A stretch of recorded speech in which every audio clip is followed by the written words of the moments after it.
Hi, welcome to my guitar tutorial. Today I'll be talking about shell voicings, key of F, and then combining them with simple melodies. And then I'll be using the hexatonic scales on the top two strings. So this is part of a comprehensive practicing routine that I've been coming up for myself for the last couple months. So usually when I practice these shell voicings, I've been using the iReal Pro app and having a backup. But I thought I would do something a little different today. So I'm going to be using the Drum Genius. This is like a Samba 106, so very pretty laid back, and now just give me a little bit of rhythm to play off. So the basic format will be the shell voicing. So for example, F major 7th, F, and then E, A, right? And then I'll be playing simple melodies here out of this hexatonic scale, C, D, E, F, G, A. So the main thing I'm trying to do is play a simple melody, and whenever I land on a note, I'm going to see if I can hold the note and then add in the back, like a backup vocal, backup. All right, so that's going to be the basic idea there. And I thought the easiest way to do this would be to actually put the track on, and I'll actually do this live, because some of this is I'm actually kind of exploring on my own, because this is just something I've come up with in the past like a couple days where I was trying to decide how am I going to present this. So I thought, well, let me just try it like this. So I'm just going to go up the scale. So I thought to start with, I'm going to play F major 7th, but I'm also going to combine it with B flat major 7th, the 1 and 4 chord, because what happens, like B flat A, D, shell voicing is the same for the 1 and 4 chord, and the hexatonic scale that I'll be using, F, G, A, B flat, C, D, will be the same. So as I'm doing different stretches and things like that, sometimes it'll be easier to do up here. Okay, so let's do F major 7. So I'm just going to do simple melodies, landing on the F, landing on the C, landing on the D, landing on the G, landing on the E, landing on the A, and then adding in the shell voicing, the guide tones in the middle, and then the shell voicing. Okay, and then occasionally what I'll do, sometimes I'll throw in that the root and fifth if I can finger it. So the main thing that you're going to find with this is some of these things are going to kind of look like standard chord voicings, 9s, 13s, things like that. But it's the way I'm going to arrive at the chords that's really going to be the big thing. Like Lenny Breau, like you watch some of his fingerings, how his fingers are lined up, or Tuck Andrus, he talks a lot about how he's using different kind of fingerings because of how he's trying to negotiate his melody and his chords. Okay, so I'm going to put the track on, and I'll just kind of say C melody, F melody, and then I'll add in the notes, and you can see how this is going to work. Okay, so F major 7. So you have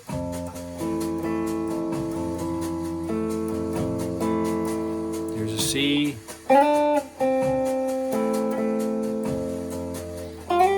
F again, F. Now I'm going to go to the D, G, D, G. Now to go up to the E, A,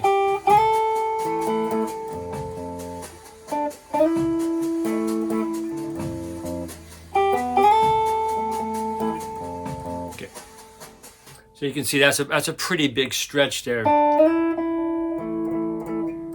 Right. So if I move that up the fretboard, then that might be a little bit easier to hold that note, and maybe even hold the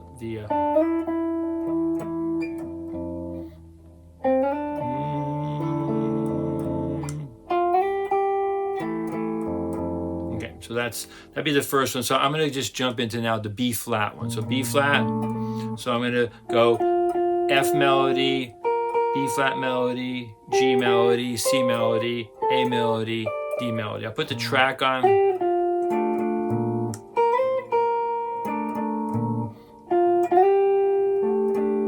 C, then A. Now I'll do two things here because depending on your scale length of your guitar, how big your hands are, some of these fingerings that I'm using you might not be able to do. So if you went G, A, okay, so if I just did simple there, and then I just did what I did before. So right now there, I can reach there because I've been practicing a lot of these. Root, fifth, root, and then same thing here, C, D, shell voicing.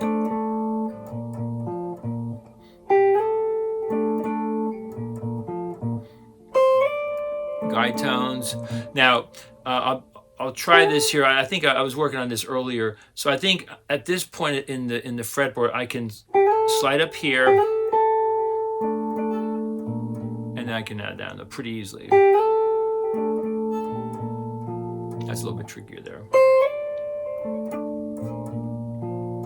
So I'm sliding up to A, guide tones, root. That's a little hard to really manage there. Okay, so now I'm going to go put the track on, and I'll just kind of explore through these different melody notes. So notice, the title of the video, Simple Melody. So the idea here is I'm not trying to be very complex, but what I am trying to do is I am trying to land on a melody note, hold it, and then add in the background as I'm holding a melody note. So that's the whole point of this.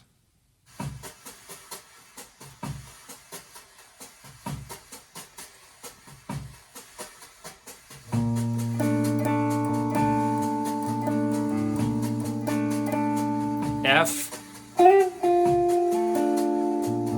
B flat,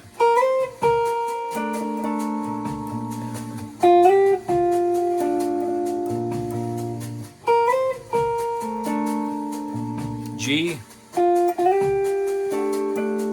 C, G, C, now A, D,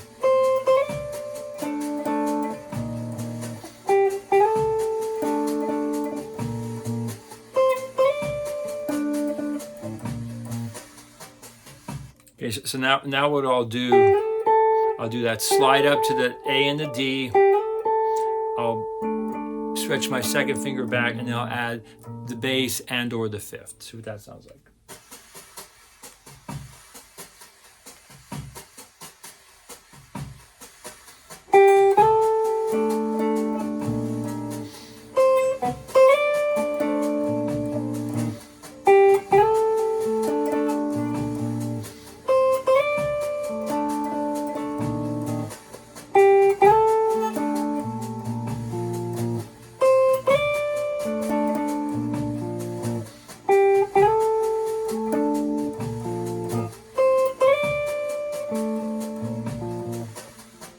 Okay, so you get the idea of that. So, so obviously you have to just look at what kind of guitar you're playing and what you're trying, what you're trying to accomplish. Certainly, if you're not trying to hold the melody, then it'd be a little bit easier to, and then just throw in a chord jab, which is kind of cool.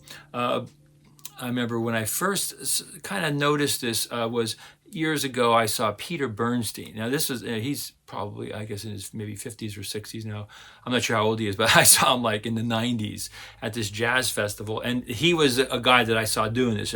He was playing at a jazz festival with Peter, Lou Donaldson, and I think the guy, the organ player, Idris Mohammed, maybe, the guy that wears a turban. So I was noticing Peter Bernstein, a young Peter Bernstein,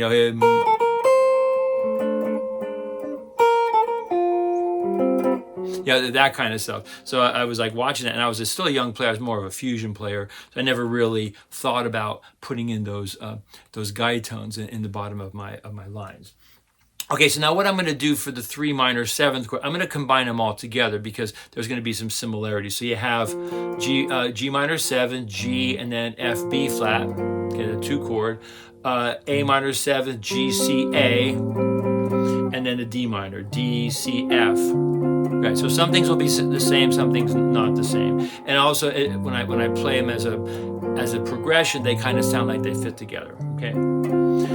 Okay, so we're going to use a little different strategy here. So whenever I want to play this note or this note as my melody, I'm going to be thinking ahead. Oh, I need that. See what I did there? And I'm going to use this cross finger, which I've done in other videos. That was just something I discovered a while back. So I have my D melody, middle notes, and then adding my bass note. And then the same thing here for the G. So I have to make sure that when I'm fingering that,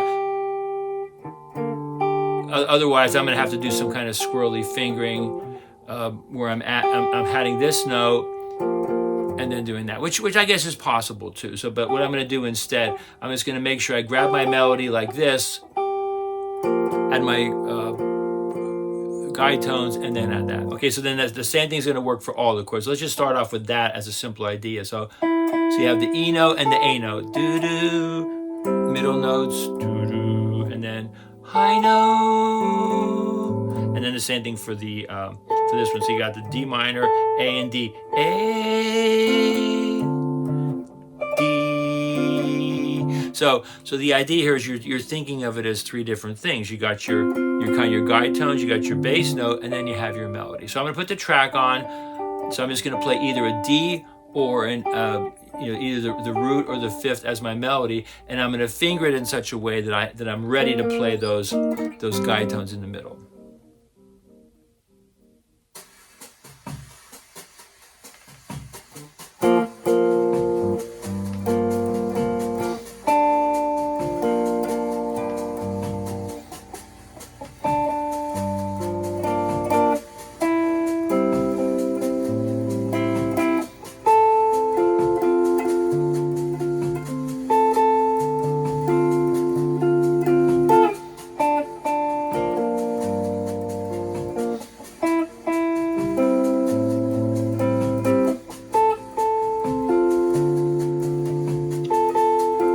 I'll go to the high string melody.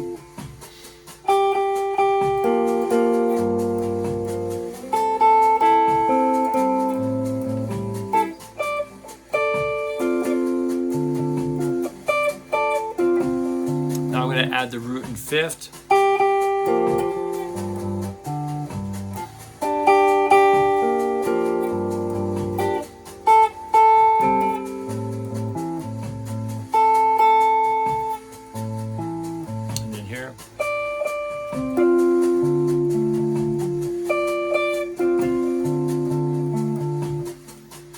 Okay, now one of the things I've talked about in some of my videos, depending on what key you're in and depending on what chord you're on, drop in the open string. So on that A minor, there's a couple of things I could have done.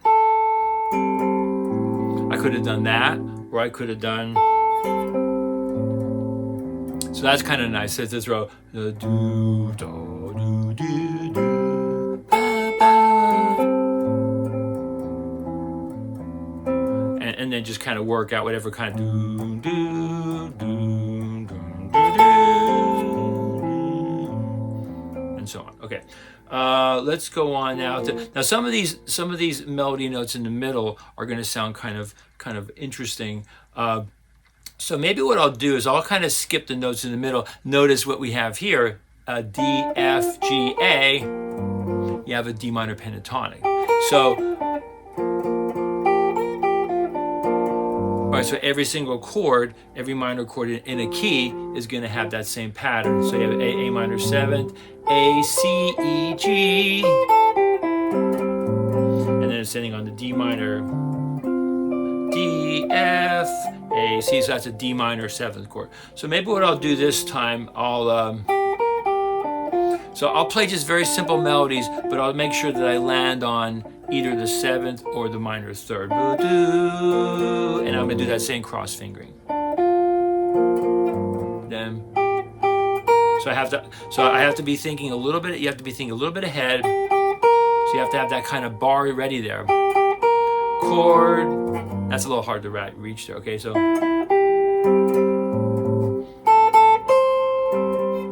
And this is a little easier here. So A, C. All right, and then.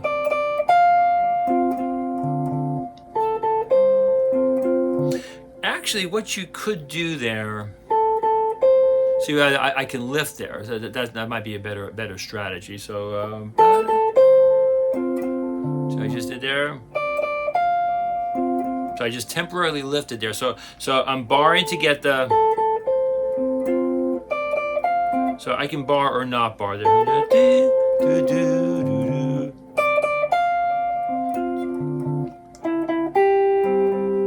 That's actually a little slicker. So if I don't have a chord down to start with, I can just play there, add the, and that'd be a little bit easier to finger. So I'm just gonna kind of just play freely now, improvise, kind of lightly improvise, landing on the 7th and the 3rd of each chord, and then using this strategy. What I could do here, I can add in the 5th there too. So I might do that a little bit too. So let's see what happens here.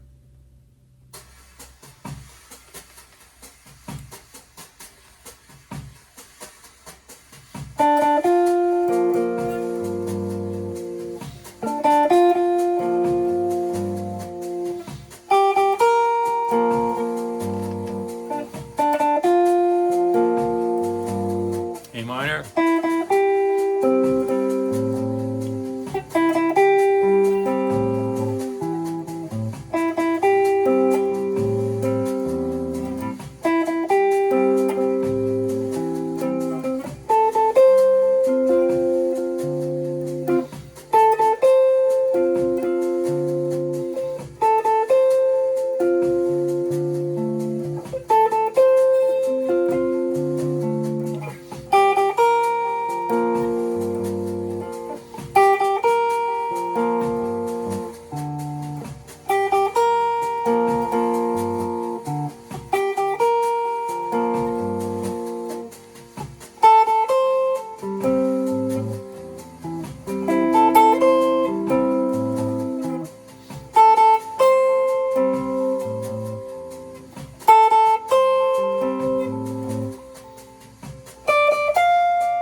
Okay, so you see how all that works. So once again, some of these things are key dependent, chord dependent, and you know how large your hand is there. So on the A,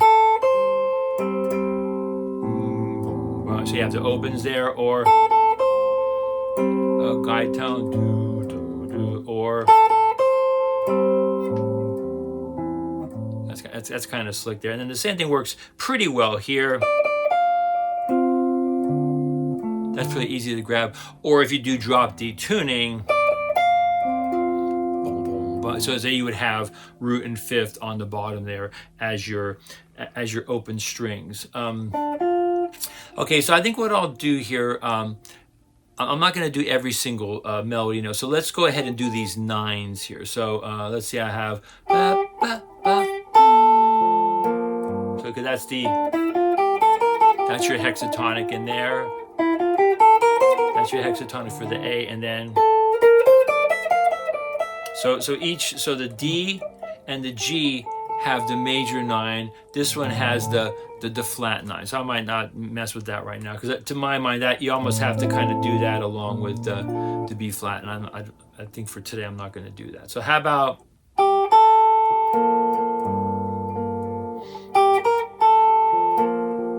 and this in here.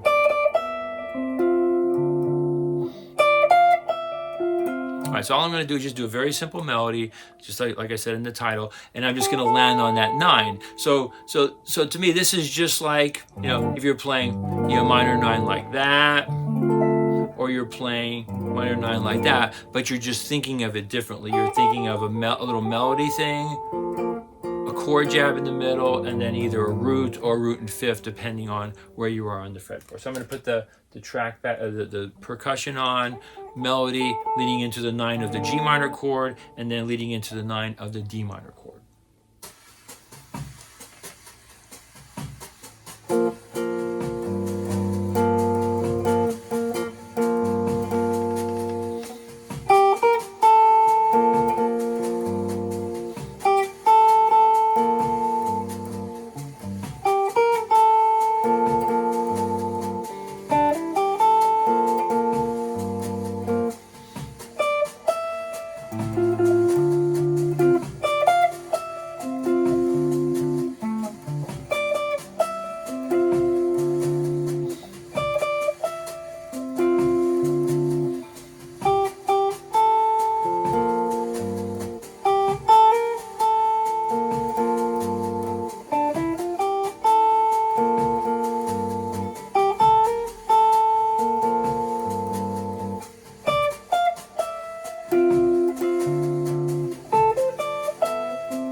That's just a couple examples there.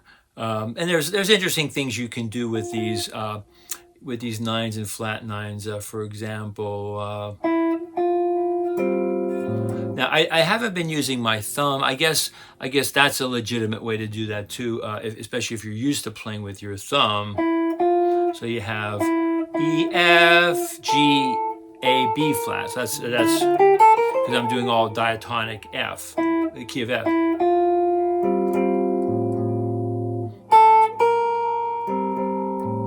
Kind of interesting sound. That would take a little bit of work to kind of get that in your ears and decide how to use that harmonically.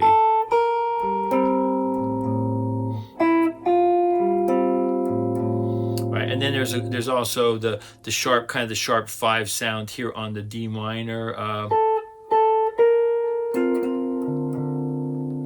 And then we already did this with the major 9.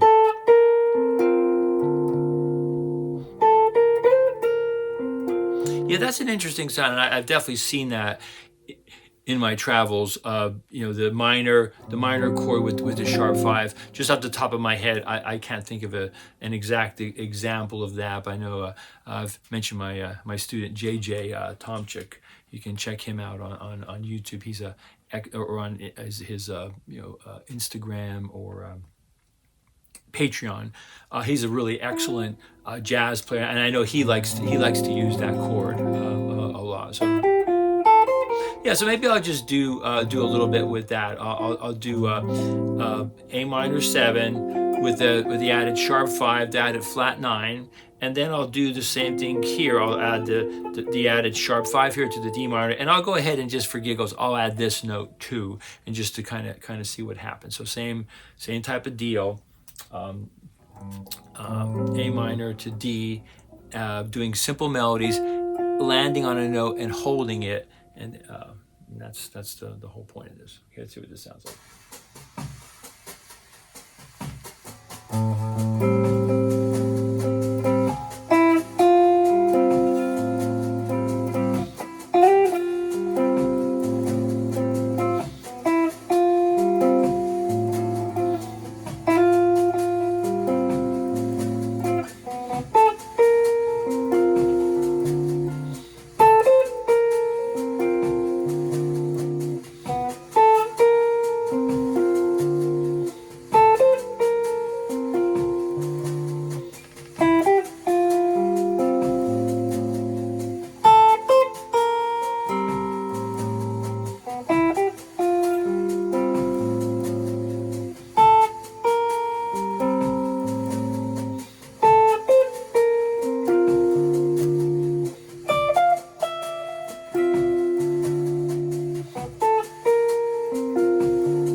Okay, so the other thing I'm kind of encouraging you to do as you're watching my fingerings, you can see that I'm not necessarily using the same fingering each time. So you have to kind of experiment a little bit with what you think. Like, so for example, there, like, let's say you wanted to do this A minor. Let's say you land on your first finger, right? And then, right? So that to me is a really good way of thinking of it. And when I look at Lenny Breau playing and some of these other players, I think that's a very good example. Sound kind of okay. So the same thing would maybe work with over here. So let's just say you just weren't thinking ahead a little bit.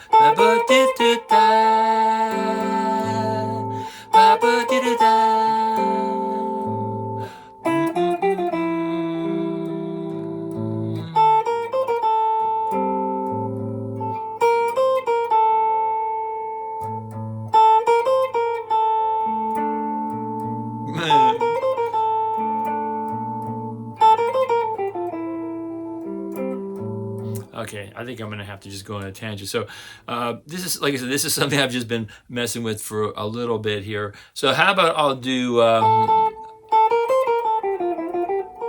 myself a little bit of a challenge here. So I'm just gonna go from the A minor to the B flat. So that's kind of like a Phrygian kind of sound. I like that sound a lot. You know, Carlos Santana, John McLaughlin, Love, Devotion, Surrender.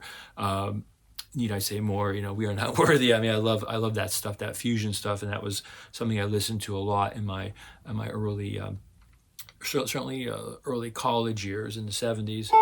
So let's just see what happens here. I'm just gonna sort of use this same idea. So the point once again is I'm trying to get a singing melody on top, and then the chord voicings on the bottom. So I'm gonna get like a G, C, E, so some kind of A minor, and then some kind of B flat major 7th on the bottom.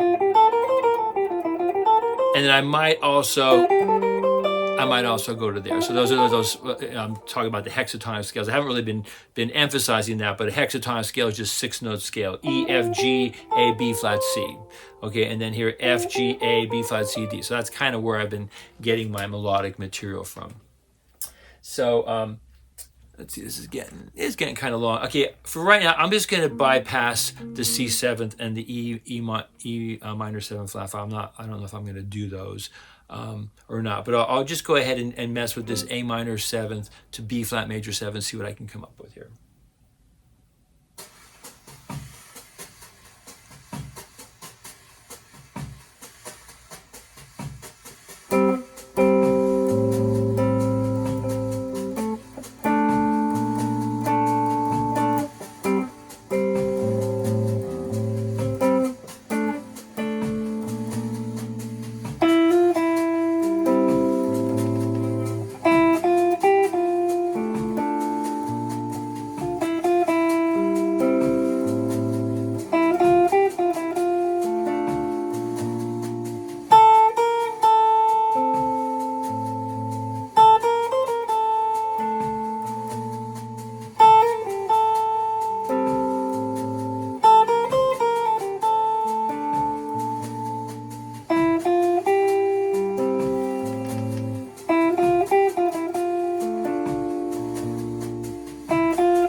Okay, so you get the idea of that. So that actually worked out pretty well. I guess it's just a sound that I've worked with a lot, and it seemed like those fingerings worked really well with how there's not a lot of stretches here and things like that. Okay, so maybe I will do a little bit with the C7 to the E. So the C7 is C, B flat, E. Okay, then you have G, A, B flat, C, D, E.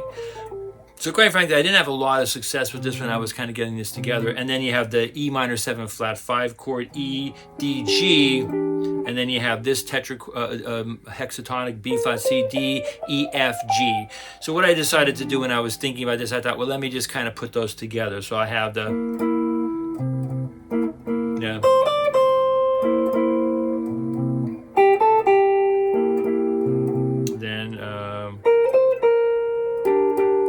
That kind of ends up looking pretty similar to the standard chord. Yeah, there I have to. All right, so the fingers get a little bit squirrely, and this isn't something that I've worked out very well. So major 7th seems to work pretty well. The minor 7th works pretty well because of the pentatonics and everything.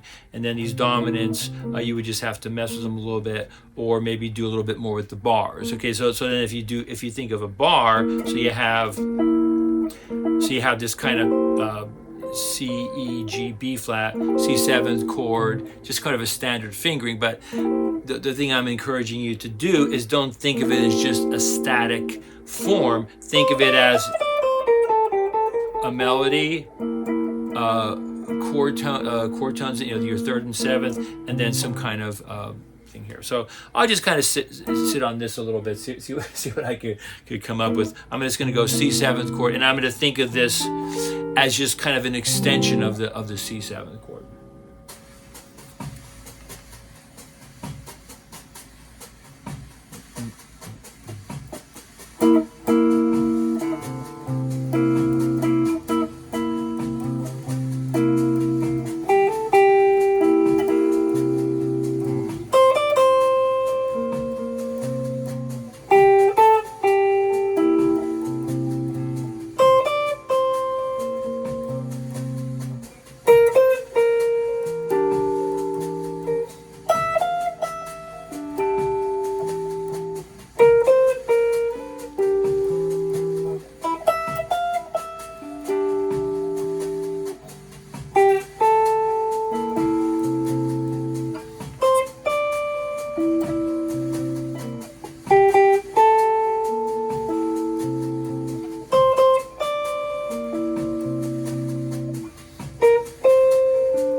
Okay, so once again, I'm just pointing out some things to you can explore. So you'll notice how when you start, so that kind of looks like a 13 chord. Okay, that kind of looks like some kind of 9 chord.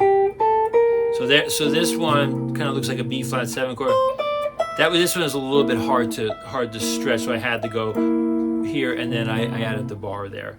Now on the I was doing sort of an interesting thing on that minor 7 flat 5 chord. So you have minor 7 flat 5 standard voicing, E, D, G, B flat. Then you also have this voicing here, E, B flat, D, G. Which a lot of, like if you're a jazz player, you're going to use some of these lower voicings, you know, B flat, F, A, D, or F. You're going to use those really dense chords sometimes. Yeah, they're nice with harmonics, you know. So what I did, so that's similar to what I did with when I was coming here on the root fifth. So here, so I'm going here, guide tones. Now right there, it's kind of ambiguous. There's my flatted fifth. I just snuck that in with the third finger, and then the same thing here, B flat C, D, guide tones. It's kind of ambiguous there. Right. And then you can also throw in the open.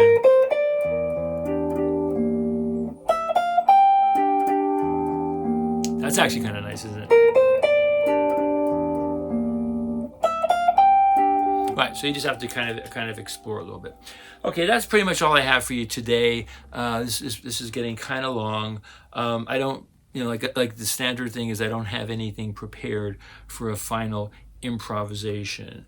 So I think what I'll do, since I haven't done a blues for a while, let me do like a D minor blues. And like I said, I don't have anything prepared, and I'll try to use some of these ideas, and maybe if you're a blues player or a jazz player, maybe you'll see something like, oh, that's kind of interesting. Maybe I can take what he has and kind of add it to my own stuff. Okay, so thanks for listening and watching. We'll end with a D minor blues improvisation using these shell voicings and then these hexatonic scales on top.